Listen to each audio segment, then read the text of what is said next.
We are living in very challenging and historical times. The world is going through what seems to be an endless stream of social and political unrest, as if the catastrophe caused by the COVID pandemic were not enough. And no country has been spared with a widespread disruption of business and people's daily way of life. For this reason, the Ramon Magsaysay Award was put on hold last year in 2020. But not this year. Just like so many frontliners who have gone out of their way to persist and do their jobs amidst various challenges, we too have committed to do ours and to make today's awarding ceremonies a reality. We also draw inspiration from our 2021 Magsaysay laureates who continue to perform their work with much passion and courage during these trying times. We owe it to them to give them the recognition they richly deserve and celebrate with their teams and the communities they serve. And we owe sharing these stories to the rest of the peoples of Asia that need and yearn for more stories and more role models that give hope and inspiration. A virtual celebration coordinating 5 teams in 4 countries was no easy feat. This called for more elaborate preparations, countless and complex communications, coordination, and logistics to put it all together. Happily, so many people and organizations stepped up to cooperate and provide the help our Manila team needed. From the awardees' staff to the Philippine ambassadors in Indonesia, Pakistan, and Bangladesh. From the various support groups in Manila to Secretary Teodoro Locsin Jr. and his team at the Department of Foreign Affairs.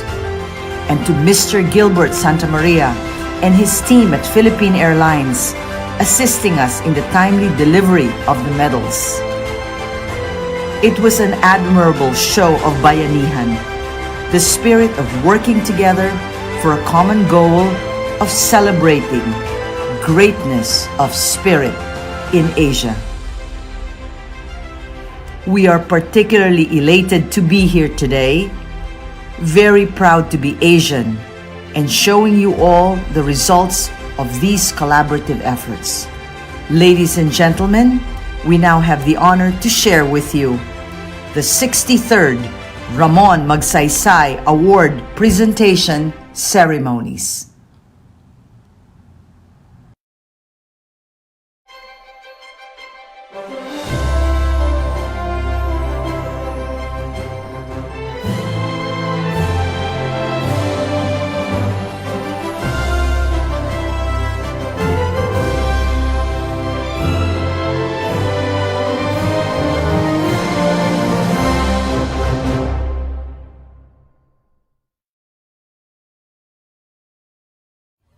The Philippine National Anthem.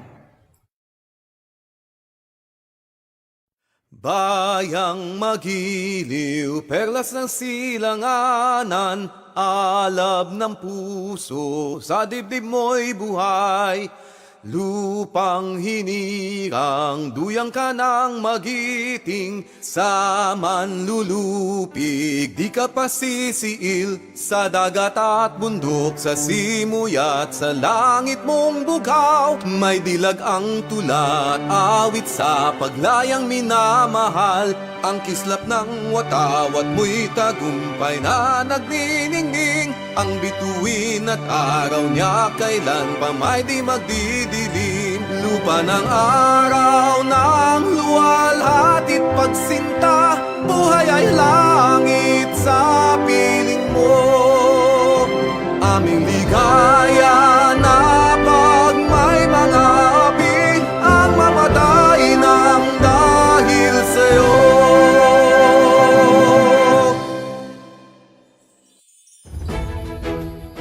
The Chairman of the Board of Trustees, Aurelio Montinola III. Vice President Maria Leonor Robredo. Our honored awardees, past and present, members of the family of the late President Ramon Magsaysay, represented by Senator Ramon Magsaysay Jr. and Mrs. Mila Magsaysay Valenzuela, government officials, members of the Diplomatic Corps, Board of Trustees of the Ramon Magsaysay Award Foundation, ladies and gentlemen, a very pleasant day to you all. Welcome to the 63rd presentation ceremonies of the Ramon Magsaysay Award, a celebration of the most admirable accomplishments of Asia's modern heroes. Held back last year because of the stringent pandemic restrictions, the awarding of Asia's premier prize is here to inspire us again. The Ramon Magsaysay Award was created in 1957 to honor women, men, and organizations who exemplify the same values and ideals that animated President Ramon Magsaysay's principled leadership and selfless service to the people. This year's event is unlike any that we've seen in the past, again, due to the continuing threat of the pandemic. For the first time ever, there is no in-person ceremony. The foundation is instead harnessing digital technology to stage a 100% virtual event. This gives us a chance to be more creative and more inclusive as the ceremony is live-streamed all over Asia. This will be our biggest audience ever. We continue to give the Ramon Magsaysay Award because greatness of spirit is timeless.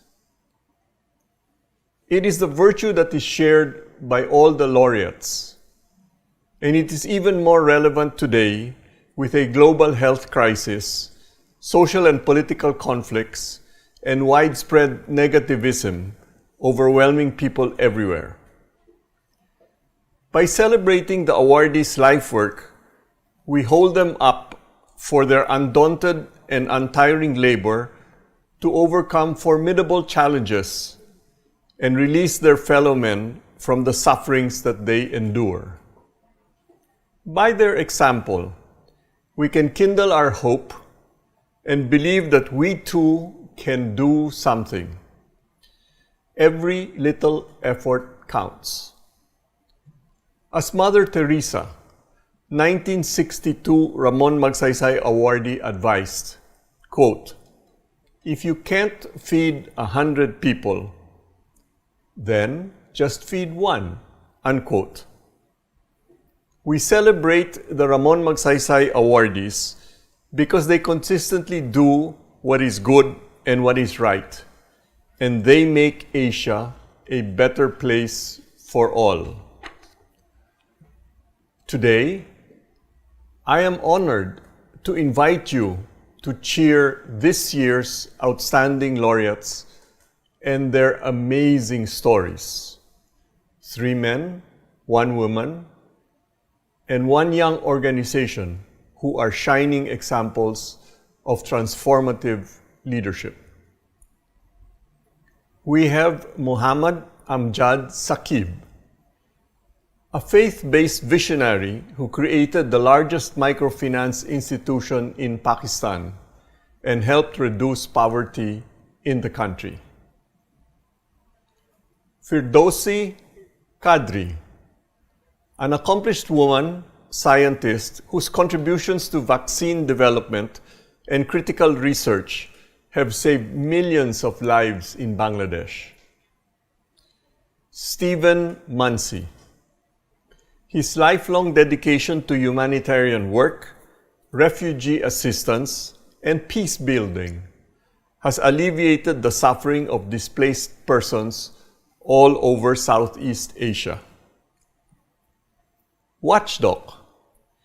Media truth crusaders who used investigative journalism, documentary filmmaking, and digital technology to engage ordinary people and transform Indonesia's media landscape.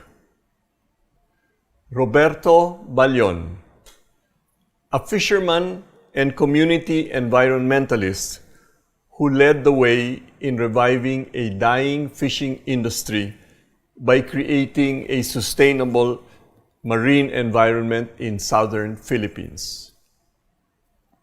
Today, we are joined by all of Asia. We are one in welcoming the remarkable 2021 Magsaysay laureates. And we hope to be also one in taking their advocacies to heart and in emulating their pursuit of a better Asia. Let me quote Ananda Galapati, 2008 Ramon Magsaysay awardee from Sri Lanka.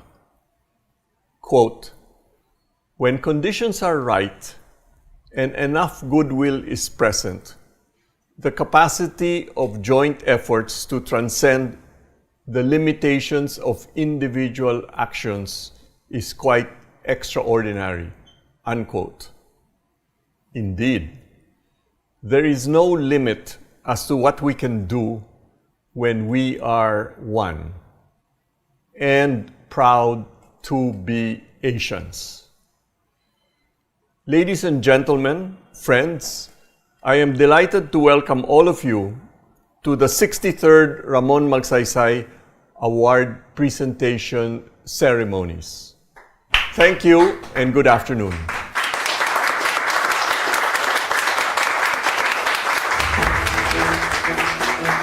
The members of the Board of Trustees will now read the citations for the 2021 awardees. The 2021 Ramon Magsaysay Award, Roberto Balion. An archipelago in the Coral Triangle, the global center of marine diversity, it is not surprising that the Philippines is one of the top fish-producing countries in the world.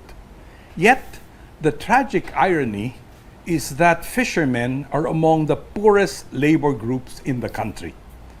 Traditionally unorganized, municipal fishermen have suffered the most as their life-sustaining resource, the marine environment, is severely degraded. One fisherman has broken the mold by leading his community in preserving the coastal environment that has been the life source for generations of fishing families. He is Roberto A. Balion, fondly called Kadodoy. Growing up in Barrio Concepcion, in Cabasalan, Zamboanga, Sibugay, Dodoy knew the realities of diminishing fish harvests in once rich fishing grounds. How his father, like other fishermen, would spend long hours at sea and come home earning barely enough to buy rice for the family. Unable to go to college due to poverty, Dodoy knew he would have to go back to the sea and take command of the situation he was in.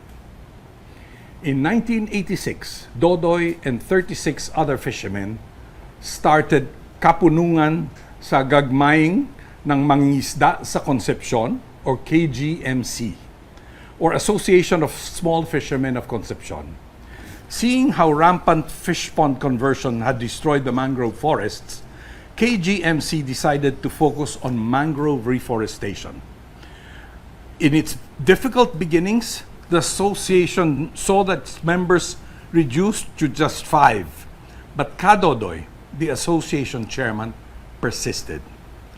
Their perseverance attracted government support, reaching a milestone when the fishermen were granted tenurial rights to the reforested land under a government forestry co-management program. By 2015, the area they had replanted had expanded to 500 hectares of mangrove forests. What was once a desert of abandoned fish ponds was now an expanse of healthy mangrove forests, rich with marine and terrestrial life. A day's fish catch increased 4 to 5 times over in half the time fishermen used to spend at sea. Improvement in the fisher folks' quality of life is evident in their ability today to buy a boat engine or simple household appliances and send their children to school. From a few members in the 1980s, KGMC now has a membership of 320 households. The group's success led to other projects. Group members were deputized in the municipal government's Bantay Dagat Volunteer Force to protect municipal waters from illegal fishing and mangrove logging. In partnership with development institutions, KGMC is engaged in livelihood projects like oyster production, crab culture, and seaweed farming. KGMC's initiatives have been replicated in other towns in Zamboanga, Sibugay. These and other changes have given new life to Cabasalan, now regarded as the seafood capital of the province and an ecotourism destination. A key mover in this transformation is Dodoy Balyon. His self-sacrificing leadership has transformed his community. When Dodoy and his fellow fishermen were starting out, and it seemed like there was no one to help them but themselves, he said, and I quote, "Our families depend on the sea for our survival, not on politicians or other people. So it is only right that we make its protection our priority." End of quote. In electing Roberto A. Balyon to receive the 2021 Ramon Magsaysay Award, the Board of Trustees recognizes his inspiring determination in leading his fellow fisherfolk to revive a dying fishing industry by creating a sustainable marine environment for this generation and generations to come, and his shining example of how everyday acts of heroism can truly be extraordinary and transformative.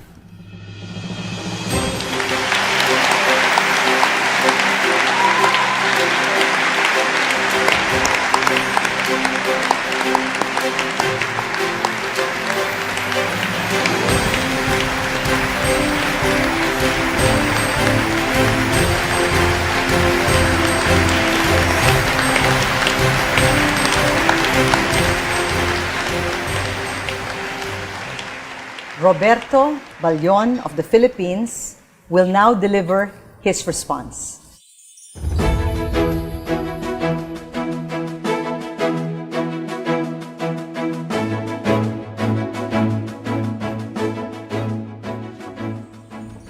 Human beings, while capable of wars, are also capable of rising above themselves, choosing again what is good, and making a new start. These words from Pope Francis in his encyclical letter, Laudato Si, exemplify the choices I made and continue to make as an ordinary fisherman, to dauntlessly see riches from riches to ref, and thereby choose to rise, to choose what is good, and to choose to make a new start. By God's grace, standing before you at this moment, remind me of these humble choices that yielded fruits and even earned international recognition. Her Excellency Maria Leonor Robredo, Vice President of the Republic of the Philippines, the Board of Trustees of the Ramon Magsaysay Award Foundation, members of the Magsaysay family, represented by Senator John Magsaysay and Mrs. Mila Magsaysay Valenzuela, members of the Diplomatic Corps, Philippine government, officials, including Governor Welter Yap Palma of Zamboanga, Sibugay, and Mayor Katrina Valladares, my ever-supportive and proud company from Zamboanga Peninsula, including Mrs. Miladel Escapitanya, our fellow fisherfolk in the Philippines and across Asia, ladies and gentlemen,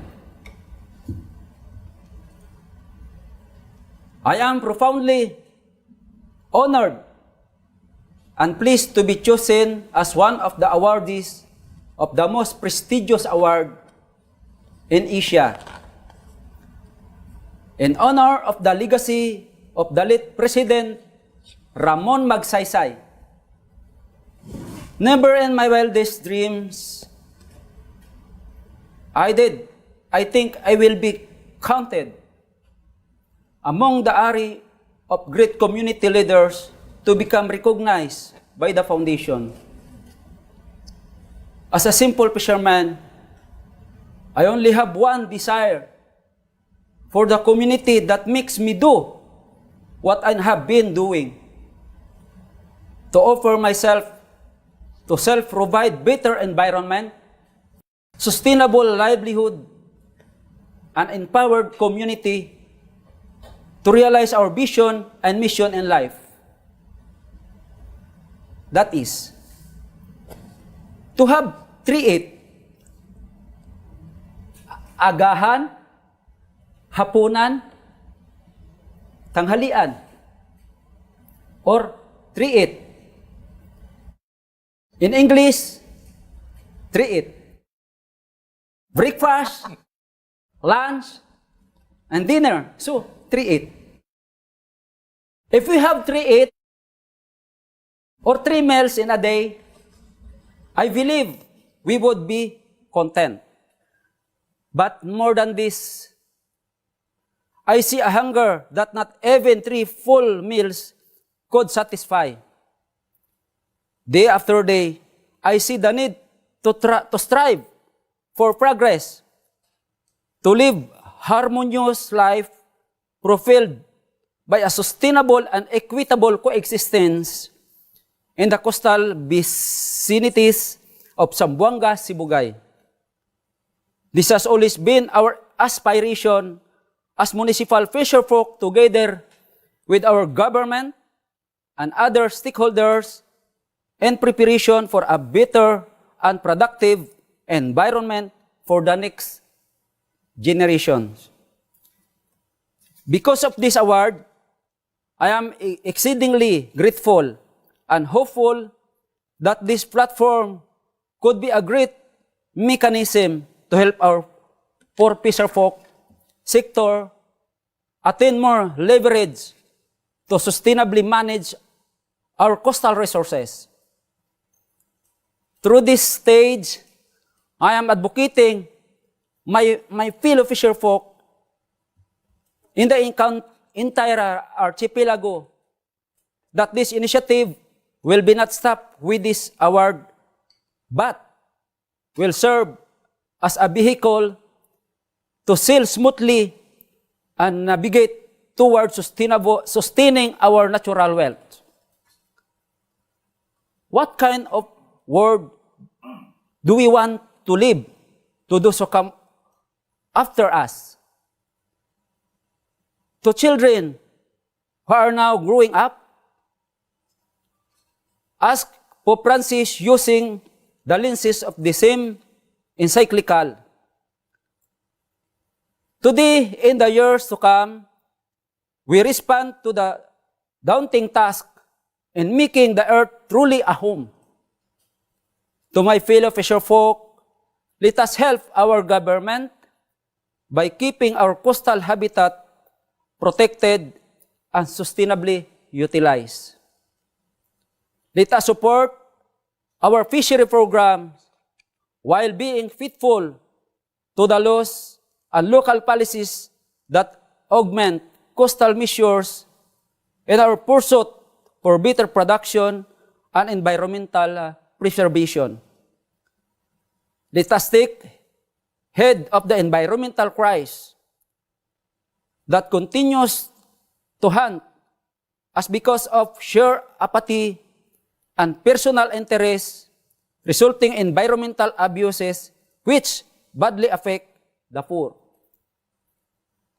Let us take the step of empathy, because progress entails sacrifices and unity. If our government fails, we also fails. If our government succeed, we also succeed. However, let us also be vigilant to the development that are offered.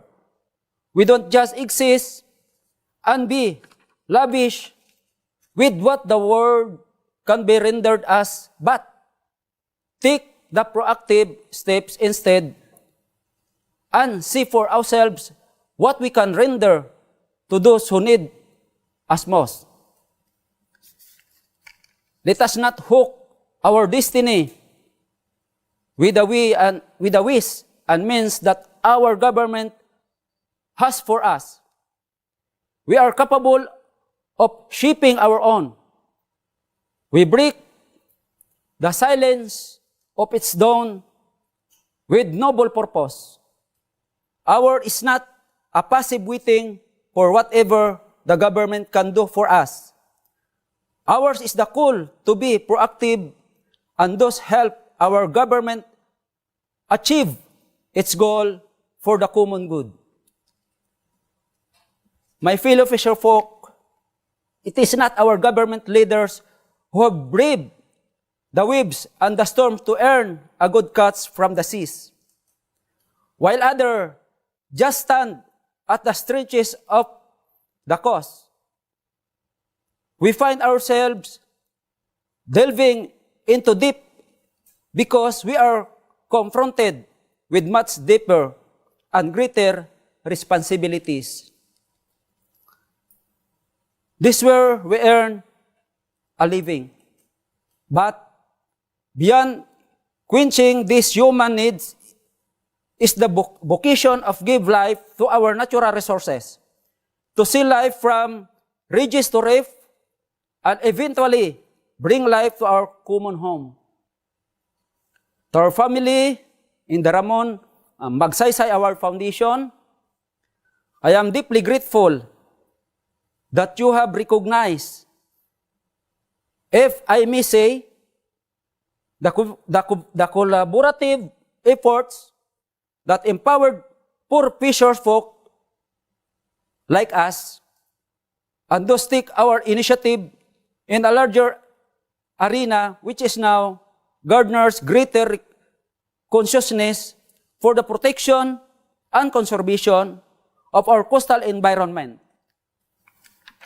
Thank you for making us realize that even the smallest effort that we exert for such advocacies are not futile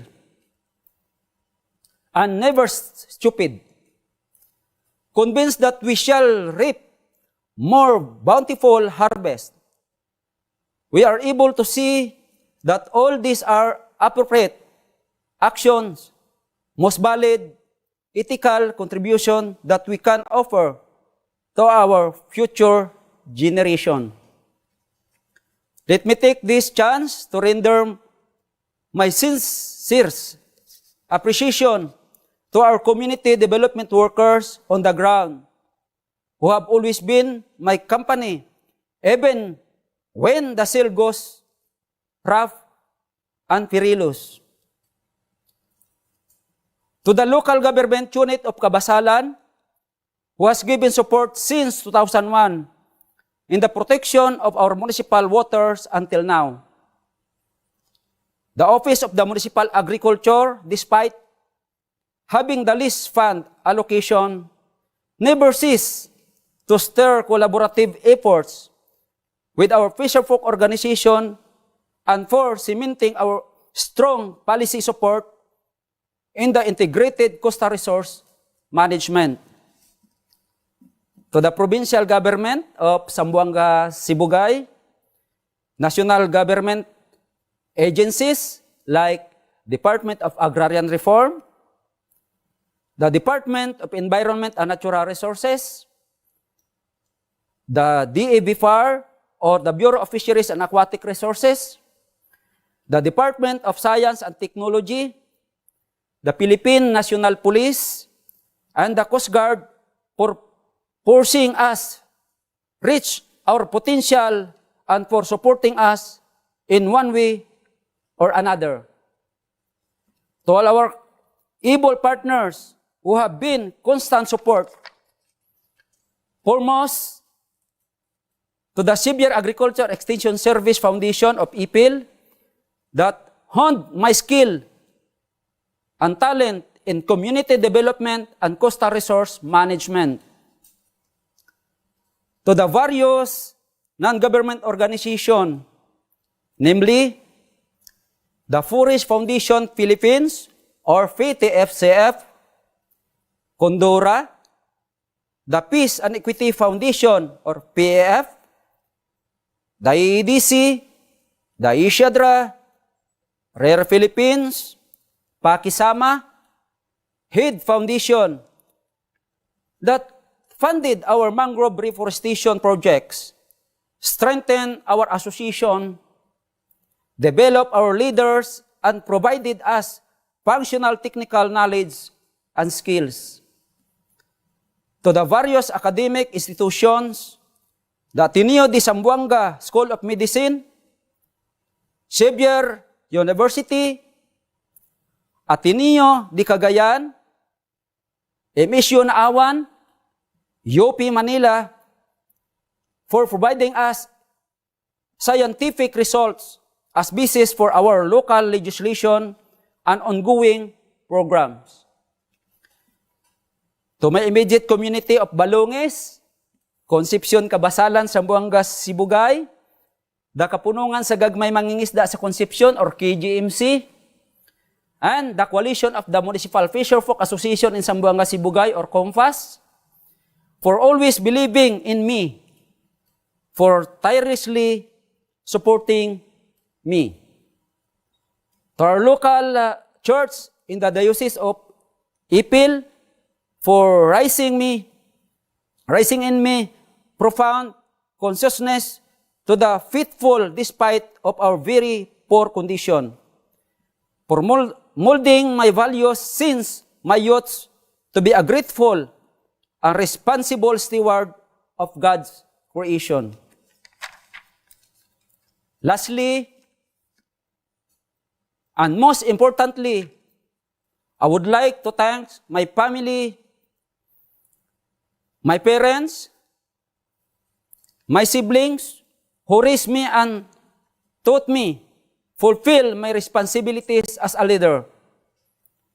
To my wife, Rebecca, and my 11 children who are my source of joy and who give me strength and give light to the path I take every day. Let us see again, no matter how simple we are capable of rising above our weaknesses, capable of choosing what is good, and ever capable of making a new start. May this crusade continue until we can achieve our goal of becoming successful and progressive Filipinos in the entire nation and to the whole of Asia and the world. Mabuhay mangingisdang Pilipino. Damo gid nga salamat sa inyo tanan.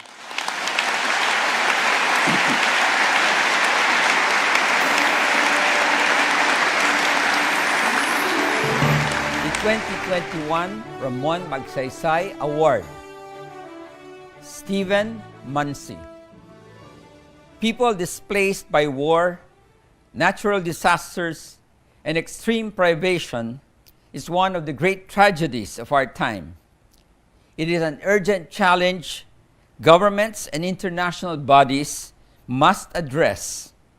It must be faced as well on the ground with the victims of such displacement. This is the life work of one person and the organization he founded. Stephen Munsey is an American raised in a humble family rooted in the principles of Christian love for others. In 1980, he enlisted in a Baptist social ministry program that brought him as a volunteer to the Philippine Refugee Processing Center in Morong, Bataan, a transit center for Indo-Chinese refugees of the just ended Vietnam War.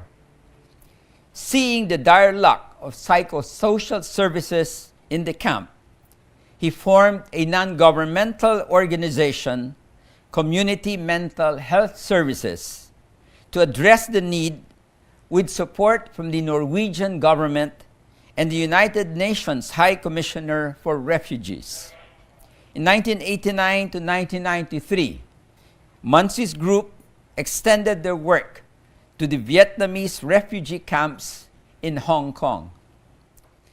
Renamed Community and Family Services International, or CFSI, the group defined itself as a humanitarian organization committed to the lives, well-being, and dignity of people uprooted by persecution, armed conflict, disasters, and other exceptionally difficult circumstances.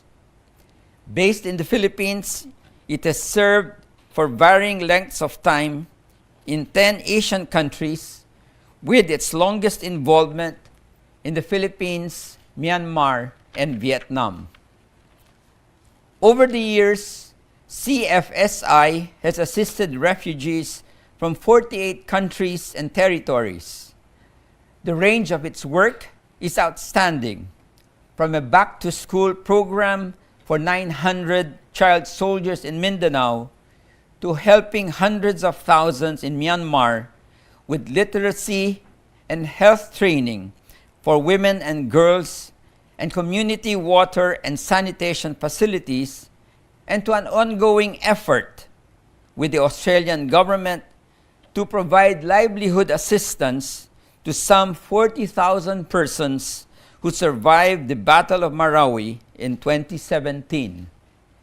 A major CFSI engagement is its role in the Mindanao Trust Fund program, a multi-donor effort administered by the World Bank to aid in Mindanao's socio-economic recovery, carried out in the context of negotiations for a comprehensive peace agreement between the Philippine government and the Moro Islamic Liberation Front. As project manager, CFSI implemented a portfolio of sub-projects ranging from water systems and health centers to alternative education, reaching at least 727,000 beneficiaries in 19 provinces. Part of its work was capacitating local institutions critical to a new regional government emerging from a history of conflict. CFSI's involvement clearly demonstrated the links of the various aspects of its mission, from relief and recovery to reconstruction and development to the building of peace. CFSI has a current staff of nearly 400 in 3 countries.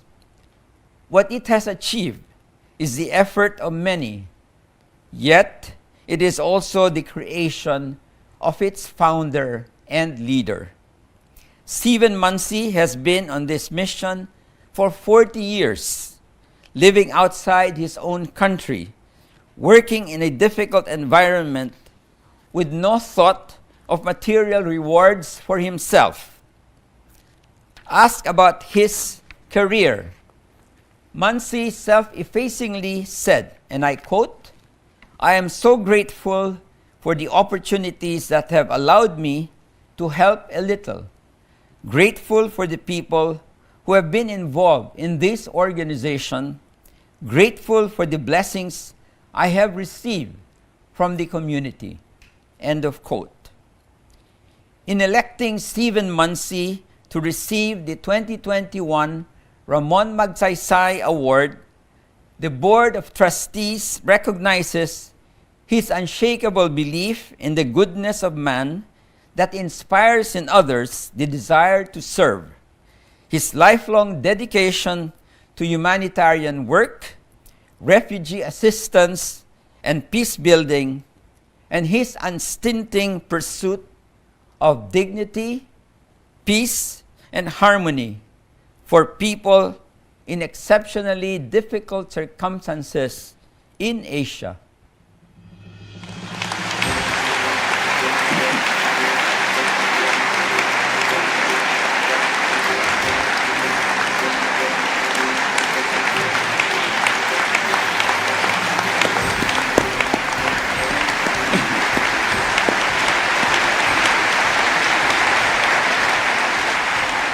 Ladies and gentlemen, Stephen Muncy will now deliver his response.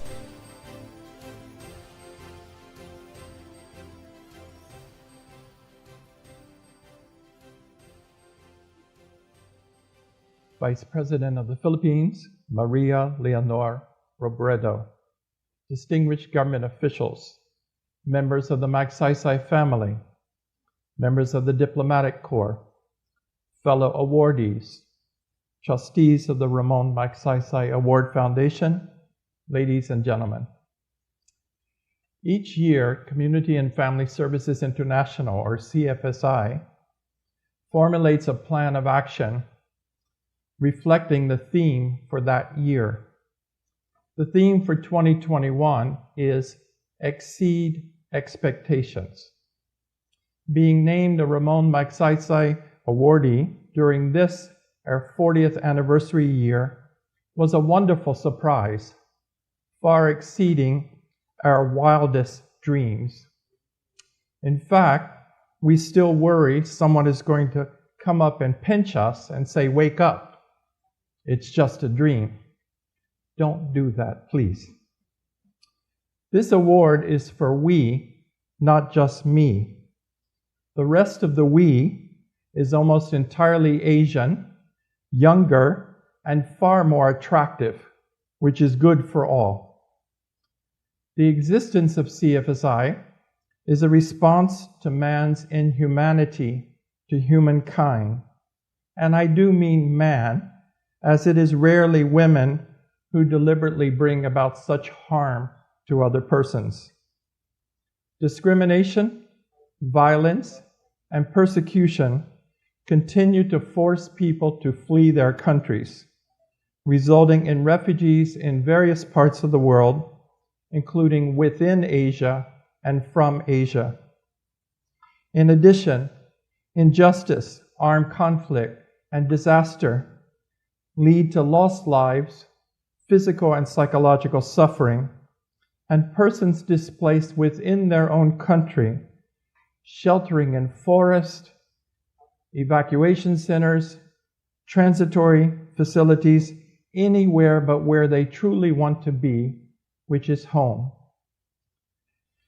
Most of the people served by CFSI have been forcibly displaced, some repeatedly, within their homelands or across national borders. Some have been denied citizenship, becoming stateless in the land that has long been their home, as well as the home of their ancestors.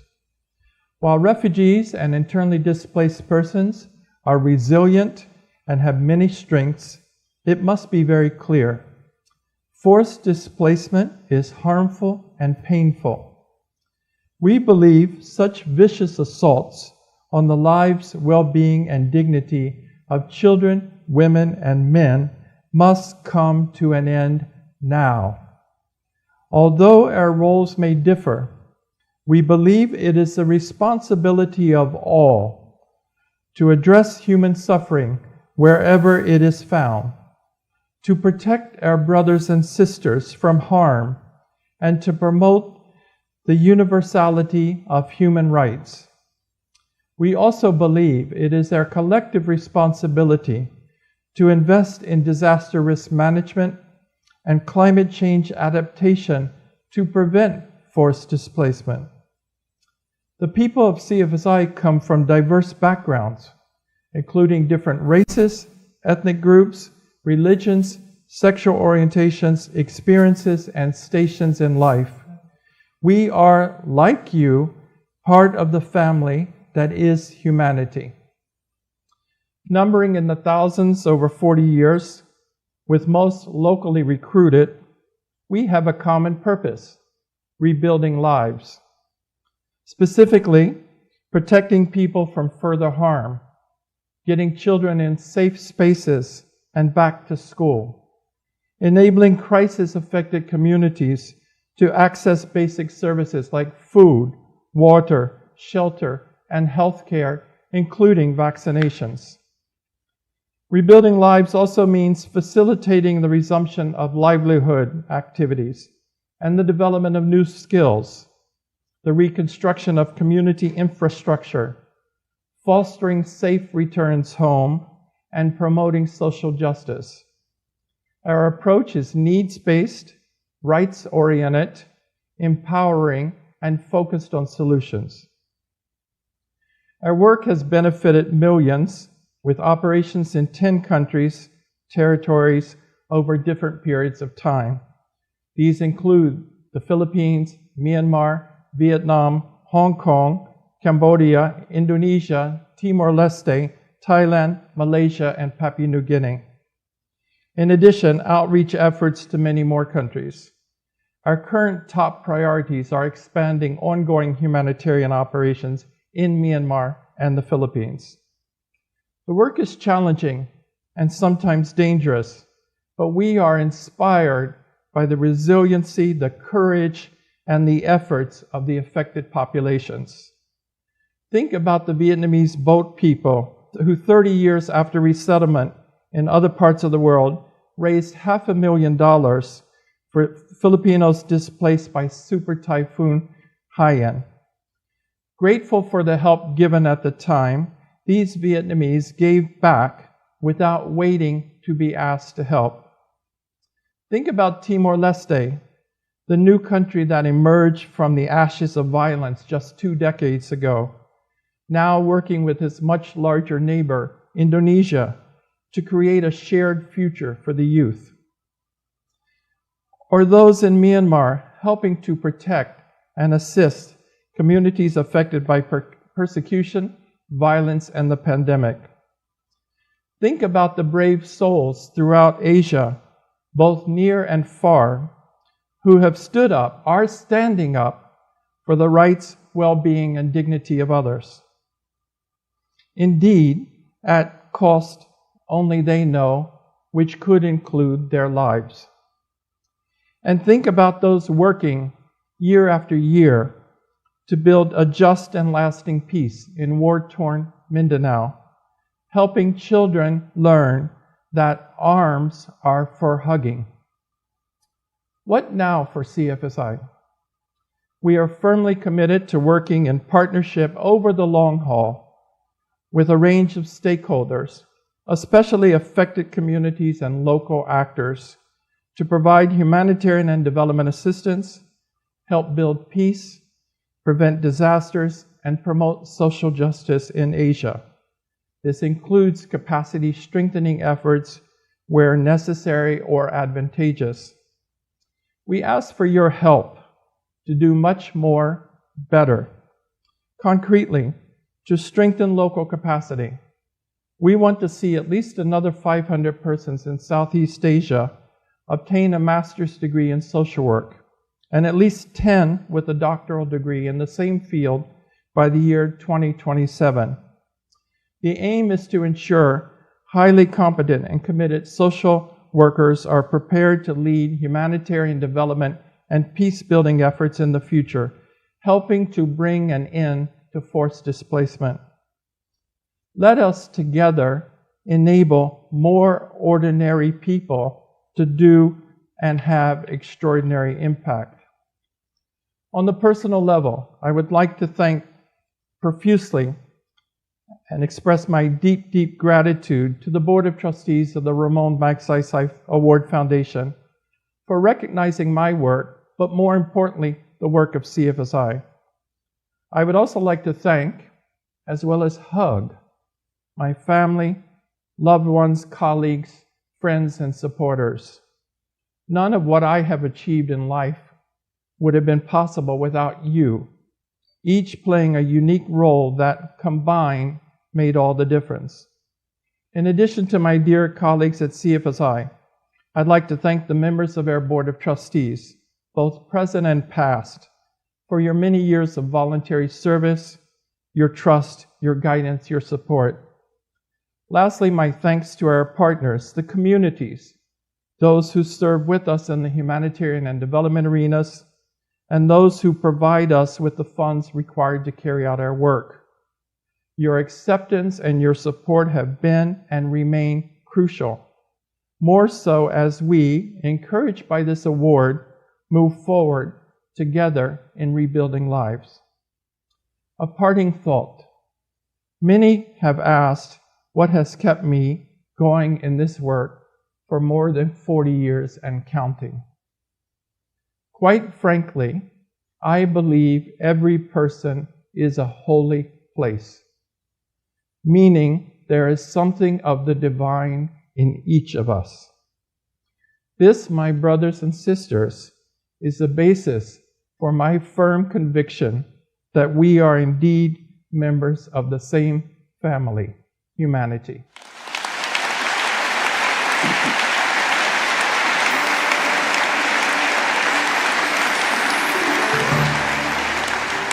The 2021 Ramon Magsaysay Award, Firdousi Kadri. In the current pandemic, science has become a subject of public discourse to a degree unprecedented in recent decades. Mostly, the pandemic has heightened public awareness of a vital role of science in improving the quality of life and preserving life itself. Bangladeshi Firdousi Kadri was born to a middle-class family that encouraged women in the family to pursue an education and a career. Interested in medical research, she earned a doctorate in biochemistry from Liverpool University in the United Kingdom. Set on working in her homeland, she joined in 1988 the International Center for Diarrheal Disease Research, Bangladesh ICDDR-B, an International Health Research Institute in Dhaka.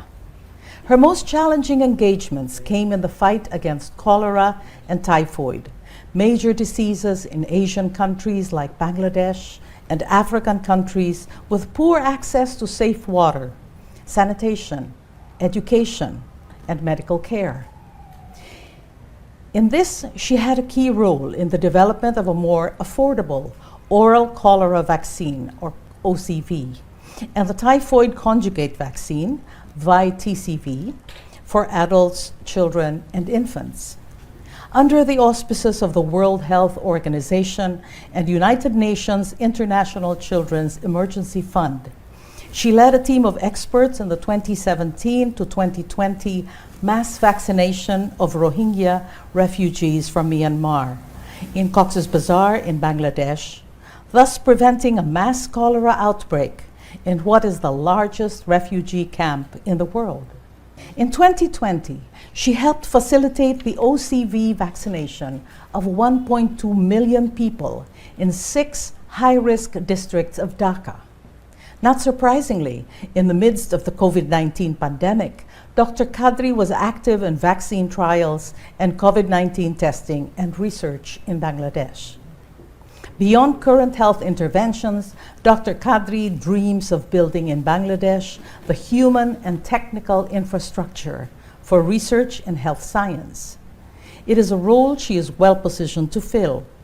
In 2012, she was awarded the Christophe Rodolphe Grand Prize from the Fondation Christophe et Rodolphe Mérieux. 2 years later, she used her prize money to found the Institute for Developing Science and Health Initiatives. Dr. Kadri leads the institute, which conducts biomedical research and training courses. Dr. Kadri is devoted to mentoring young scientists and upgrading laboratories so that Bangladeshi scientists will not have to go abroad for lack of facilities at home. Building local capability is her goal, as demonstrated in her work on typhoid and cholera vaccines, already approved in Bangladesh and other countries, her current work on E. coli diarrhea vaccine, and interest in COVID-19 vaccine development.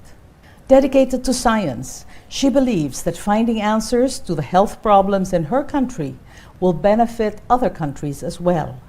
She has worked in Bangladesh as a scientist for more than 40 years, but has no thought of retiring. Of her own research institute, she says, and I quote, "I want it to be bigger in the coming years and self-supporting in the future. It should carry out research at the highest level and have a good number of scientists who will carry out this work. I am looking at that in the future," unquote. In electing Firdousi Kadri to receive the 2021 Ramon Magsaysay Award, the Board of Trustees recognizes her passion and lifelong devotion to the scientific profession. Her vision of building the human and physical infrastructure that will benefit coming generations of Bangladeshi scientists, women scientists in particular, and her untiring contributions to vaccine development, advanced biotechnical therapeutics, and critical research that have been saving millions of precious lives.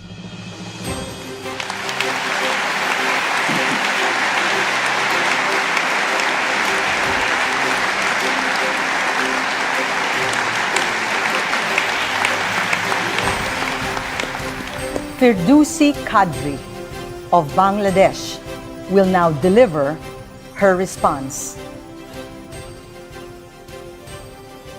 Assalamu alaikum, good day.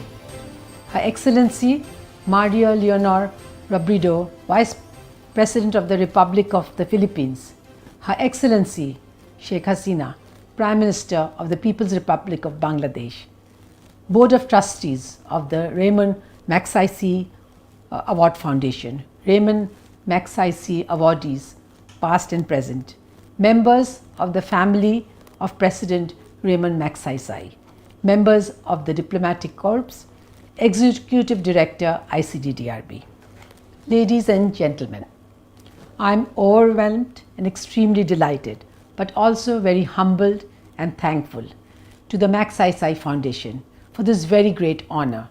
I am grateful to the Foundation for selecting me, to those who have nominated me and supported my nomination. And of course, I thank my husband and friends, family and children, people of Bangladesh and my team at ICDDRB and IDESHI for their continued support.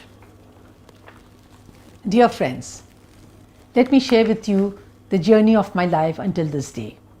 I was born in Bangladesh in a middle-class family with many other girl siblings, in a family dominated by women. This matriarchal family was actually headed by my grandmother, Firdousi Bano, after whom I was named. She did not go to school herself, but she was self-taught and knew many languages. She believed in girls' education and saw to it from our childhood that we sisters learn to have a purpose and determination in our lives. She saw us after school every day with very tasty tiffin boxes each day and would always be waiting for us with hot lunches. She cooked and stitched pretty dresses for us and made us feel really special. It was for her that I grew up with a determination to do something purposeful. When I was around 5 years old, I think I already wanted to be in public health. And my first wish was to be Florence Nightingale. And from then onwards, I kept on changing my interests until I got into the University of Dhaka to study biochemistry and molecular biology. This was when I learned the details of the physiology, biochemistry, immunology, nutrition and molecular basis of life and the working of the human body. It was with great interest that I tried to assimilate all this information, and my efforts were always aligned to better understanding all the health and nutrition problems of people in this country. After completing my PhD from Liverpool, my husband and I returned to Dhaka within a week. I started teaching at the University of Dhaka and tried to carry out research, but it was very difficult for me to do both research and teaching simultaneously. Within 6 years, I realized that I was born a researcher and a full academic profession somehow left me dissatisfied. Although fortunate to start my profession as a teacher in the best university in Bangladesh, I was soon moved to ICDDRB to become a full-time researcher. Ladies and gentlemen, I do not know how much you know about Bangladesh. In the beginning of my career, I had to learn a lot about the public health problems confronting our country. Infectious diseases in the 1980s were still a major killer in the country. Cholera and typhoid, though these are ancient diseases, were still causing so much pain and affliction and misery to people every day. Our ICDDRB hospitals were filled up mostly with people needing care for dehydrating diarrheal diseases, especially cholera. I involved and immersed myself in laboratory work to understand the immunological basis of these diseases. I started exploring ways to answer questions that still remain unaddressed. The role of vaccines to protect against these diseases appeared to me to be the most important solution in tackling these problems. Indeed, I was inspired by the work that was being carried out for so long at ICDDRB, both in clinical care and vaccine development. Although I published a lot, I soon realized that if I do not reach out to communities around me and try to help them, I would end up my career and not achieve anything. I then decided to focus on studies to reach out to protect people against cholera and typhoid using solutions offered by vaccines, which are the main public health tools or the short-term tools for eliminating disease from high-risk populations with poor access to clean water, sanitation, good living conditions, basically diseases of the poverty-stricken people. Respected audience, in 33 years of my research career, I have attempted to learn about different aspects of public health, which is needed for implementation science. I do not know how much I've been able to deliver and contribute. I'm grateful for this award to Bangladesh, to ICDDRB, the institution that has given me the environment and encouragement to carry out my work. And last but not least, to the great team I have in Bangladesh, in ICDDRB and all over the world, without whose support I could never have achieved anything. I thank my family for their support. Ladies and gentlemen, I finish on a very tragic, sad and personal note. My husband passed away just several hours after the official announcement of the Magsaysay Award on 31st August 2021. He could not hear this wonderful news. His encouragement and strong support in the 45 years of our marriage has made it possible for me to dedicate my life to science and balance family life with research. I remain indebted to him. I want to share a message. He wrote to me 46 years ago. Wish you Godspeed. May Allah grant you much glory in your search for knowledge. He is not here today to join in this celebration, but his wishes for me have come true. I feel his presence all the time and he will always be with me. After receiving the Ramon Magsaysay Award, I now feel that I need to deliver even more for Bangladesh, for the people living in low and middle income countries of the world, for the people living in very fragile settings. The award has made me feel more responsible, and I promise to dedicate the rest of my life to public health and contribute to saving lives. Thank you very much. The 2021 Ramon Magsaysay Award, Muhammad Amjad Saki. Pakistan lies in the global center of the microfinance movement that is in the front lines of the war against poverty. Yet, about 50 million Pakistanis still live below the national poverty line. Clearly, much more work remains to be done. One organization and its founder are breaking fresh ground in the fight against poverty. Muhammad Amjad Saki is a well-regarded consultant on social development for Pakistan's government and international development organizations. He felt he needed to do more. Thus, In 2001, Saqib invited a group of successful professionals and businessmen to present to them his plan for a first of its kind interest-free microfinance program, offering to design, organize, and implement it. His friends pledged their support, and funds were raised to capitalize the project. 2 years later, the organization called Akuat was formed. What distinguished Akuat is its philosophy. Akuat, brotherhood or sisterhood, is an approach to poverty alleviation based on the values of the Islamic tradition of Ma'akat that has for its core the Prophet Muhammad's teaching that if one has a loaf of bread, half of it rightly belongs to a person who has none. Related to this is the idea that charging interest, riba, on a loan is un-Islamic. Hence, the practice of the benevolent loan, which Saqib reminds us, was already there in early human societies. Quote, we just institutionalized it, end quote, Saqib says.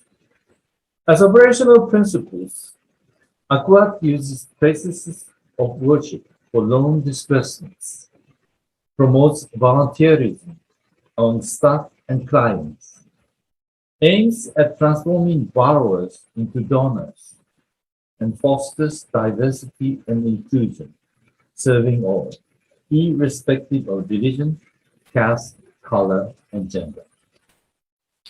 All these have proved to be a winning formula.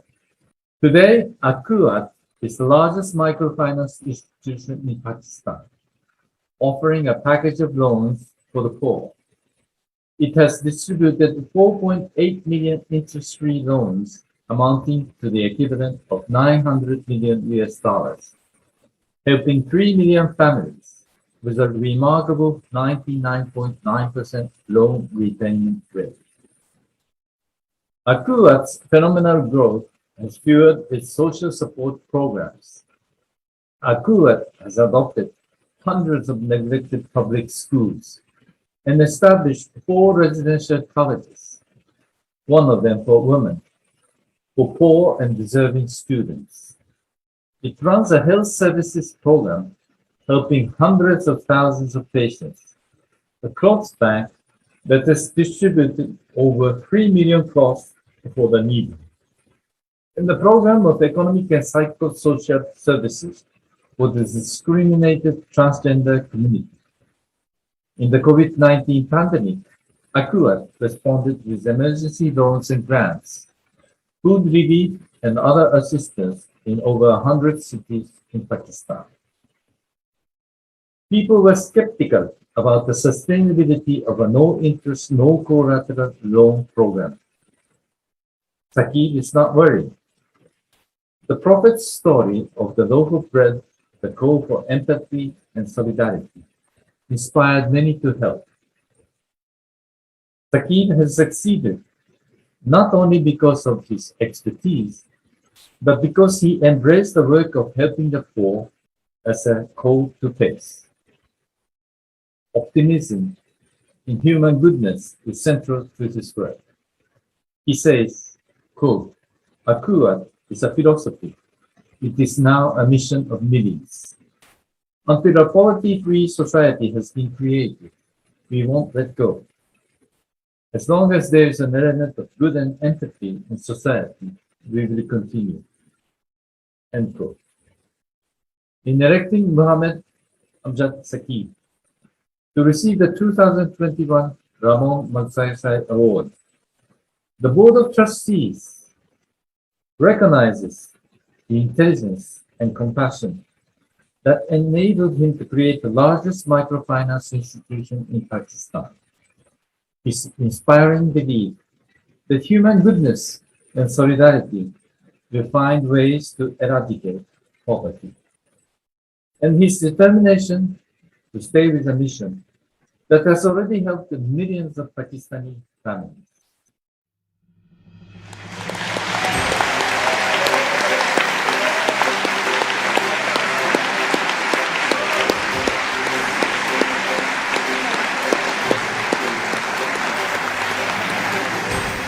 Muhammad Amjad Saqib from Pakistan will now deliver his response. Her Excellency Maria Leonor Rodrigo, Vice President of the Republic of the Philippines, the Board of Trustees of the Ramon Magsaysay Award Foundation, my fellow 2021 Ramon Magsaysay awardees, past recipients of the award, members of the Magsaysay family, distinguished diplomats, including our friends from the Philippine Embassy, Islamabad, government officials from Pakistan, Bangladesh, Indonesia and Philippines, and distinguished board members, Akhuwat. Ladies and gentlemen, 1963, Akhtar Hamid Khan. 29 years later, in 1992, Mr. Shoaib Sultan Khan. And exactly 29 years later, now in 2021, I have, Alhamdulillah, joined my mentors and fellow countrymen in receiving Asia's most prestigious award. I'm humbled and honored. I'm no more than a torch bearer of a flame ignited by my mentors. Today, I take pride in walking along the path they have laid. There could be no greater honor. When an award is passed from teacher to student, it is no longer the recognition of an individual's efforts, but the validation of a concept and a legacy. Awards like this have special significance. They are not what you receive for an uphill task of climbing to the pinnacle, but instead they are received for working on the ground and taking pride in the collective rise. This is an award that does not set you apart, but unifies you with humankind. That, for me, is the epitome of Akhuwat, the brotherhood of mankind. My entire life's work and passion,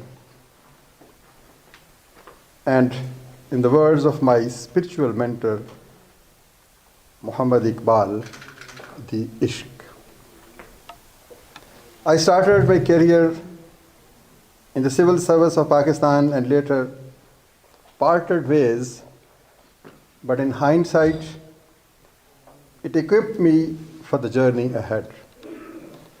My work itself is neither new nor innovative, and I learned from no other than the teacher of all Muslims, Prophet Muhammad, peace be upon him. He, peace be upon him, laid the foundation for eradication of poverty, slavery, and exploitation through the message of Mawakhat or solidarity. What does Mawakhat mean? Ladies and gentlemen, it means one privileged household gives part of his possessions to one that has nothing. One neighborhood takes care of another, and one community accepts the responsibility to build one that has lost hope. This is a simple yet profound formula for the equitable distribution of wealth and resources. With this comes hand in hand the concept of small loans, free from interest and service charges, in the tradition of the Prophet, peace be upon him, and in fact, in the tradition of all religions of the world. The world is now beginning to realize the grave reality of failure of trickle-down approach and market economy that is bringing the world to its knees and sending individuals and nations into ever-increasing debt. Economists have long tried to resolve the issue of world poverty, but let me remind you of one such solution that was given 1450 years ago. We at Akhuvat have only reiterated the same philosophy of mawakhat and interest and collateral-free micro-loans, and with it, the intrinsic belief in the goodness of humankind. I am privileged to acknowledge that Akhuvat has received the greatest support from the people of Pakistan. Equally, the government of Pakistan has committed to eradication of poverty and equitable growth for all. Our borrowers are our supporters, our successors, and our friends.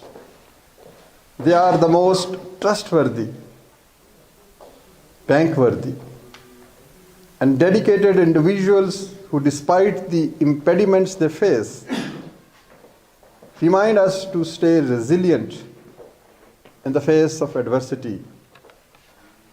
They remind us of human dignity and self-respect. I would like to express my humble gratitude to Akhuvat's board of directors for their unwavering support to me and commitment towards our collective vision of creating a poverty-free world. I thank my friends, each and every one of our donors, for taking Akhuvat to a global level and helping us to establish the world's largest interest-free microfinance program. The journey, ladies and gentlemen, was not simple. Adversaries and skeptics always said, such programs are not sustainable. Yes, such programs are not sustainable, but for the grace of God, but for the spirit of sacrifice and giving. Programs like Akhuvat begin where conventional economic wisdom ends. As these programs don't believe in my share or cutthroat competition, they believe in sharing and altruism and in the spirit of sacrifice and giving. I would not be standing before you if it was not for the employees and volunteers of Akhuvat working selflessly in 400 cities across Pakistan, from the heights of Himalayas to the shore of Arabian Sea. I wish to thank all of you for your dedication, your commitment, and above all, your faith. When people would ridicule the concept of interest-free lending, you believed me when others doubted. You are responsible for turning a fool's dream into a pragmatic reality. I thank the Ahovath family, which never breached my trust and made possible an unbelievable 100% rate of return that to date puzzles the economic pundits. When you take on a family as large as Ahovath, ladies and gentlemen, you cannot help but at times sacrifice the moments you could be spending with your own family. My wife, Farah Hamjad, and my children, Junaid and Farazeen.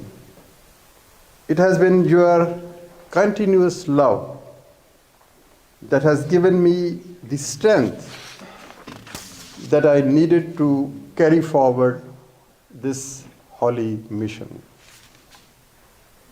It was your support and love that has given me the inner peace to take on the turmoil outside. Thank you for sharing the weight on my shoulders by always standing by my side. My heartfelt gratitude to the trustees of Ramon Magsaysay Award Foundation. It's my pledge on behalf of Pakistan and on behalf of Ahovath that we will continue our struggle till we reach our goal of a peaceful and poverty-free world. A world where every child goes to school and every poor has shelter and medicine. To conclude, I would like to remember the man in whose honor we all are gathered here,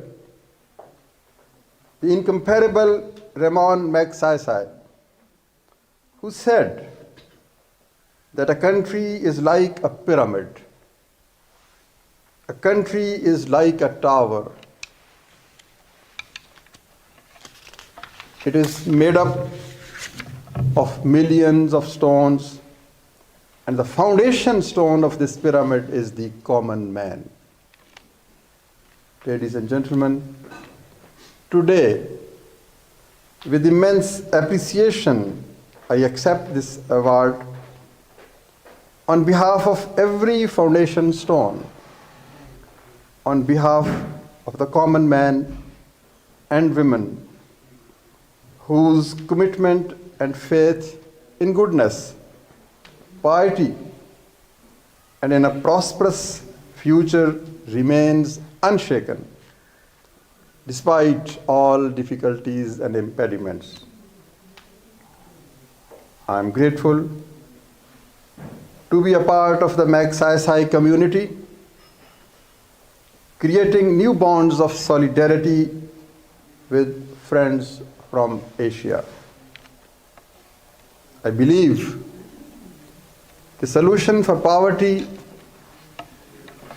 will be achieved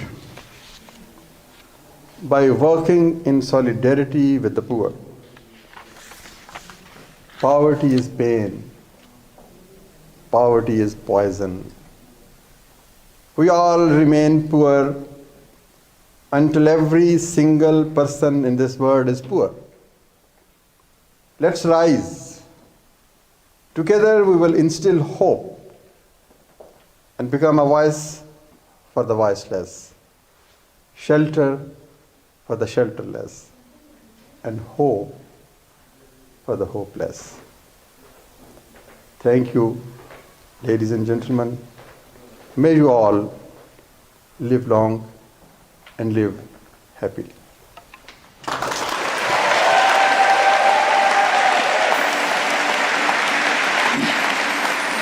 The 2021 Ramon Magsaysay Award, Watchdog Media Mandiri.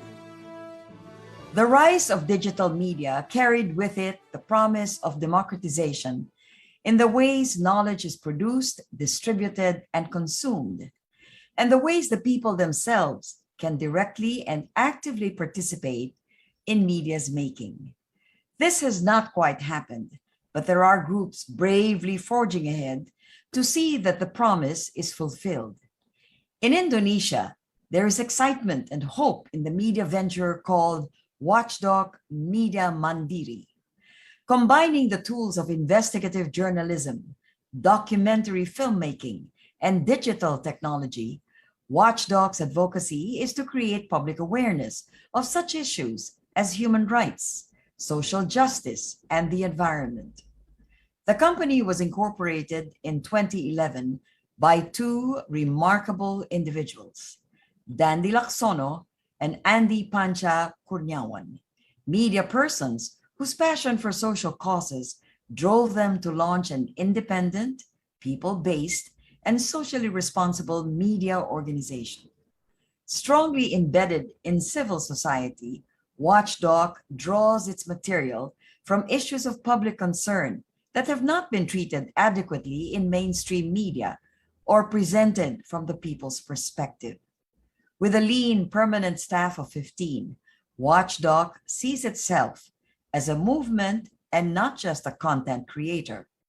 To reach the greatest number of people, it taps non-traditional and emerging platforms and uses different distribution strategies.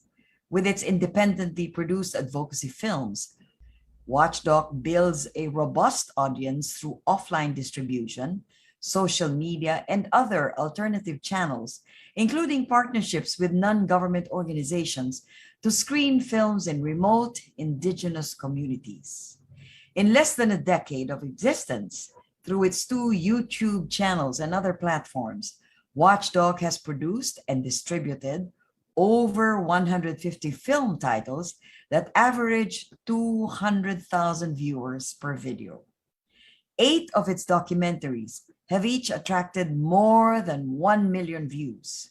One of them, called Sexy Killers, a documentary on the coal mining industry's links with Indonesia's political elite, is a viral hit, getting 36 million views as of July 2021.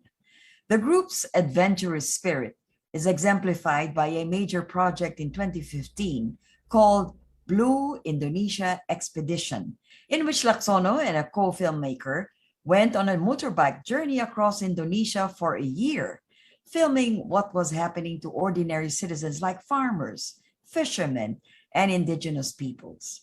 The journey resulted in a 12-part documentary film series exposing such problems as the environmental impact of the palm oil industry, the fight of locals against the construction of a cement factory, and other issues that generated a lot of attention from government and the public. A great part of Watchdog's influence is the credibility it enjoys because of its reputation for journalistic integrity. It does strongly researched, fact-based, quality work.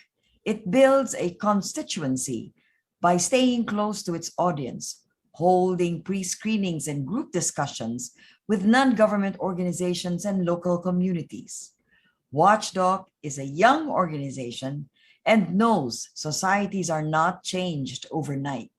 Lacsono says, "We realize the goal is still very far away, even though the macro policy has not changed. If these small things become a movement, gradually it will be strong." In electing Watchdog Media Mandiri to receive the 2021 Ramon Magsaysay Award for Emergent Leadership in an Organization, the Board of Trustees recognizes its highly principled crusade for an independent media organization, its energetic use of investigative journalism, documentary filmmaking, and digital technology in its effort to transform Indonesia's media landscape, and its commitment to a vision of the people themselves as makers of media and shapers of their own world.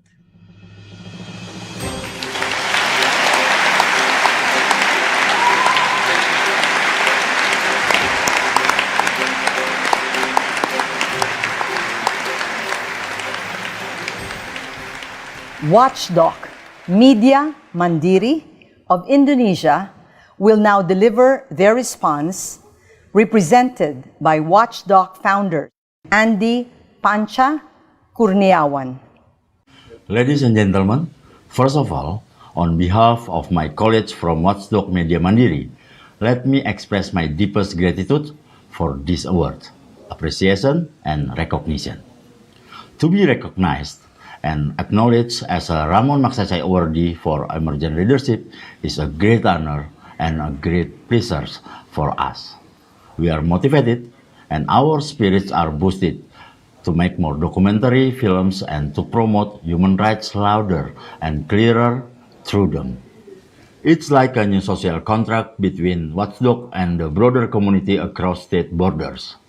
For your information, Watchdog is a production house that has released more than 400 documentaries and 1,000 television features.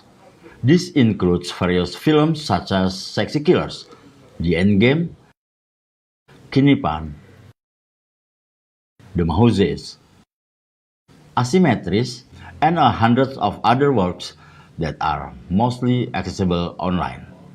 Watchdog films have been distributed through various platforms, through the traditional public screening in many villages, in schools and campuses, to commercial cinema networks, television, and now the internet.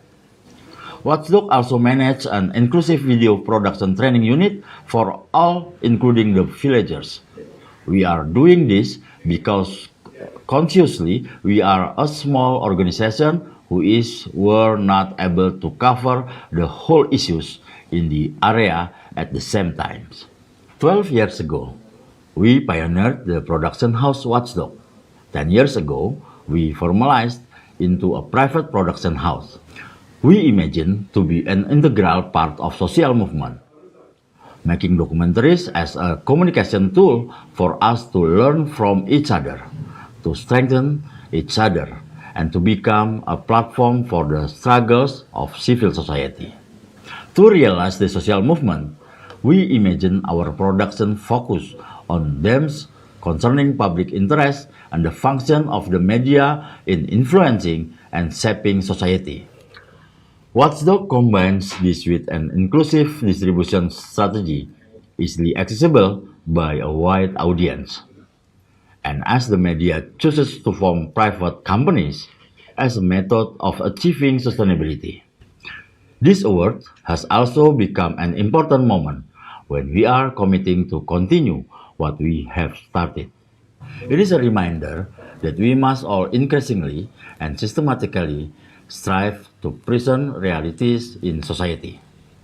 Because these awards are given to organizations or institutions, not specific individuals or films, we would like to dedicate this award to all the Watchdog communities, those who have been working with us, all our viewers, ASEAN people, and all of you. Thank you to the Ramon Magsaysay Award Foundation, to our predecessors who have received this award, and to the people of Asia. You are all a source of inspiration and a positive energy for the civil society movement today and in the future. Once again, thank you so much. Ladies and gentlemen, the Vice President of the Philippines, Maria Leonor Herona Robredo. Former President Fidel V. Ramos, Excellencies of the Diplomatic Corps, the members of the Magsaysay family, Chairman Aurelio Montinola III, and the members of the Board of Trustees of the Ramon Magsaysay Award Foundation, Ms. Susan Afan, President of the Ramon Magsaysay Award Foundation, the 2021 Ramon Magsaysay awardees, and the past awardees, my fellow workers in government, honored guests, ladies and gentlemen. Magandang hapon po sa inyong lahat. Over the course of its 63-year history, the Ramon Magsaysay Awards Foundation has had to cancel its annual ceremonies only thrice. First, during the 1970 financial crisis, and the next one, in 1990, when a powerful earthquake shook the island of Luzon. In those first two instances, the awards had to give way to pressing crises here in the Philippines. The third one was last year, which, as you all know, was a year of great disruption, not only in the country that the RMAF has called home since its inception, but across the entire globe. Today, we gather not because the pandemic is over. Our presence in this virtual space is proof enough that uncertainties remain. Vaccines notwithstanding, we have seen how new variants of the COVID-19 virus can emerge, threatening our momentum towards normalcy. Hospitals are just now getting a breather after a year and a half of tremendous strain. Economies around the world have yet to recover. So many have lost their jobs or their entire savings. So many have lost loved ones. So many have died. We resume this annual tradition not necessarily in triumph over a darkness that still lurks, but in recognition of the human spirit that cannot be dimmed despite that darkness, that persists despite adversity, that in the face of suffering or desolation does not turn away or shrink, but rather expands with courage and compassionate resolve. We honor in these ceremonies four individuals and an organization that embody the spirit. In 2001, Muhammad Amjad Saqib and a group of friends came together, seeking to put in practice a concept one would consider radical, were it not based on the Islamic tradition of mawakat. The idea that if one has a loaf of bread, half of it rightfully belongs to a person who has none. 2 years later, they opened a kuwat, offering interest-free loans to the people of Pakistan. They have to date served 3 million families and built a sense of trust and communal responsibility among their borrowers. In Bangladesh, Dr. Firdousi Kadri dedicated her life to the laboratory, and her skills as a biochemist became instrumental in developing a more affordable oral cholera vaccine and a typhoid conjugate vaccine. In the years before the pandemic, she led a team that delivered vaccines to Rohingya refugees in Bangladesh, preventing what could have been a mass cholera outbreak in the largest refugee camp in the world. Stephen Munsey, along with his colleagues at Community and Family Services International, has spent the past 4 decades working to help the most vulnerable among us, those uprooted by persecution, armed conflict, disasters, and other exceptionally difficult circumstances. His humanitarian mission continues, building peace and providing assistance to refugees in some of the most challenging environments in Southeast Asia, including Marawi, where I myself stood witness to how the effects of war can linger long after the last rifle has been put away. The Ramon Magsaysay Award for Emergent Leadership has traditionally been given to individuals. Watchdog is the first organization to be granted the award in this field, and rightfully so. For the past decade, Watchdog has been shifting the media landscape in Indonesia through fearless, people-oriented, and digitally resonant investigative journalism. At a time when narratives have become malleable, often to serve powerful interests, it takes leadership to dig for the truth and present it in a way that elevates public discourse. Our final awardee story is one that is very close to my heart. Roberto Balion, Kadodoy, to those who know him, is a fisherman whose efforts resuscitated the ailing seas in his province of Zamboanga, Sibugay. When unsustainable practices led to dwindling catch, he pulled his community together to plant mangroves, achieving a delicate, compassionate balance in an ecosystem that has been a life source for generations of fisherfolk. Kadodoy then expanded his efforts to neighboring municipalities, planting hundreds of hectares of mangrove forests and improving the quality of life for many in the entire province. When poverty strips people of their ability to take hold of their own destiny, when disease threatens those who have already lost so much to prejudice and inequality, when conflict tears people from their homes, their culture, their hope and memory, when silence and lies shrink the space for important stories to be told, when even the seas cry out for reprieve from the insatiable drive to extract and consume, we look to people such as the 2021 Ramon Magsaysay awardees and their fellows from across the decades as examples of how humanity ought to respond. We look to them now in the face of ongoing crisis and in anticipation of those yet to come.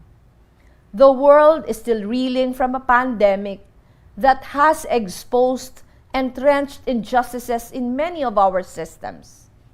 The pursuit of a better normal in its midst requires us to take stock, to ask ourselves whether the way we live, the way we see our fellow human beings, the way we dream, will yield the future that we want for coming generations. As the novelist Arundhati Roy said early in the pandemic, and I quote, "Historically, pandemics have forced humans to break with the past and imagine their world anew. This one is no different. It is a portal, a gateway between one world and the next.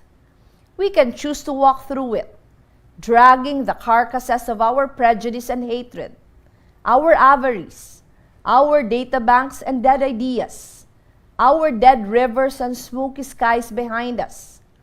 Or we can walk through lightly, with little luggage, ready to imagine another world." Close quote. And so we ask now, what is this future we are tasked to imagine? Examining the lives of our awardees, we find powerful clues. It is a future where, as the Mawaka teaches, loaves of bread are treated not as leverage to move ahead of others, but as levers that can pull them up. Where the yields of human knowledge are not stockpiled to save only those who can afford it, but are shared with all. Where those who have lost their homes to war can not only expect shelter, but are welcomed and shown pathways to their dreams. Where the truth does not need to be dug up and sorted from the debris of disinformation, but is treated as the very baseline of communications. Where we see ourselves not as overseers free to exploit the resources of the planet, but as one nexus among many in an intricate and interdependent web of life. It is a future where rights and freedom and fairness and dignity are upheld, not only when convenient, but as a matter of human survival. A future where empathy is the default, where every child grows up valuing every other human being, knowing that to devalue another, to hurt another, means to hurt ourselves. This is the lesson of the pandemic. We need to build a future of true and radical solidarity. Reflecting on these thoughts, I now ask, is this not the future that government should be dedicated to building? This future where private individuals and organizations need not fill the gaps in the system with their compassion because the system itself is compassionate. For too long, service has been treated as taglines at worst and as acts of charity at best. When people are in dire need, it is supposed to be the structures of society that address these needs, and not some benevolent leader handing down projects and programs as a lord of the manor does to his servants. Inclusiveness should not be a matter of charity. It is the very rationale of governance. And this revelation can only be put into practice if those who govern truly understand the meaning of solidarity, walking in the slippers of the people, not for show, but for real, feeling their despair, carrying their burdens as their own. Only then can the structures blurred by patronage be seen with moral clarity and be reformed, reoriented, or even dismantled to give way to a society animated by radical solidarity. Such change will not happen overnight, or in 3 to 6 months, or even the span of a single presidency. It might take lifetimes. But much like Kadodoy's mangrove forests, we need to start walking into the brackish waters, bending our backs, and planting, seedling by seedling, until the sea itself notices.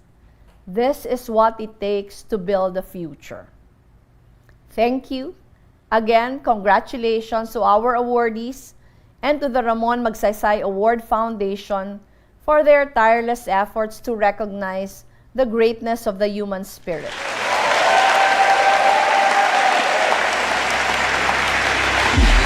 Ladies and gentlemen, we proudly present to you the 2021 Ramon Magsaysay awardees. Roberto Balyon of the Philippines, Stephen Mansi of Southeast Asia, Firdousi Kadri of Bangladesh,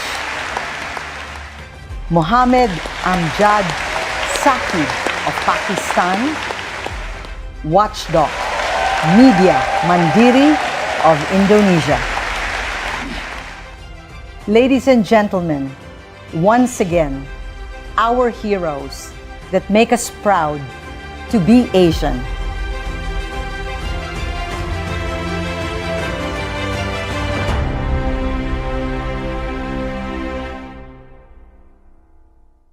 The 63rd Ramon Magsaysay Award ceremonies has now concluded. Thank you so much for your presence.